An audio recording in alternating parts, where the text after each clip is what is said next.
J'ai vu le film de Spike Jonze, Her, et votre voix est fabuleuse. Ça a été passionnant de faire ce film. Vous vous êtes enregistré avant le tournage ou vous réagissiez au jeu de Joaquin Phoenix? J'avais enregistré ma voix après la post-production, après le tournage.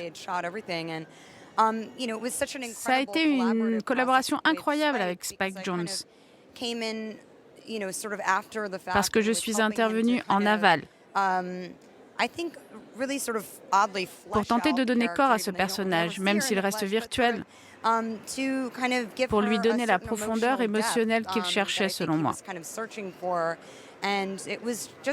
Et travailler sur ma voix, ça a été une approche très différente. Et j'ai adoré me concentrer sur l'intonation, les nuances, les supercheries vocales. Ça a été un défi fantastique. Last week, my feelings were hurt by something you said before that I don't know what it's like to lose something, and I found myself. I'm sorry I said that. No, it's okay. It's okay.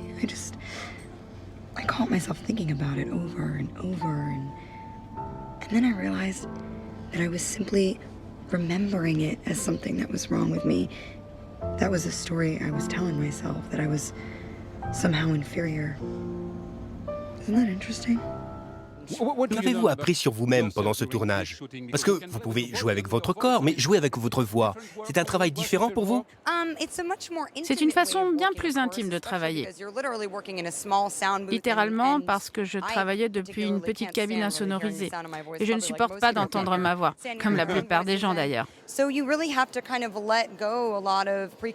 Donc il faut laisser tomber un certain nombre de préjugés qu'on a au sujet de sa voix, de ce que les gens en pensent, et se concentrer sur la véracité émotionnelle du personnage, comme le souhaitait Spike Jonze. C'est une prestation qui se fait sans jugement, et j'ai dû me libérer du jugement que je portais sur moi-même. What does a baby computer call its father? I don't know what. Data. It's a quiet, starry place. Can you feel me with you right now? I've never loved anyone the way I love you. Me too. Safe and Now we know how. million miles away. En fait, ce film, Her, c'est une véritable histoire d'amour. Et c'est un grand sujet que la communication, la non-communication. Il est difficile de communiquer à l'heure actuelle. On a les smartphones, Internet. Et pour vous, c'est vraiment important de communiquer avec les gens qui vous entourent? Je n'ai jamais été très douée avec tout ce qui est technologique. Et souvent, j'ai le sentiment que l'intention qui est la mienne lorsque je rédige un texto ou un courriel disparaît. Et lost in translation. Je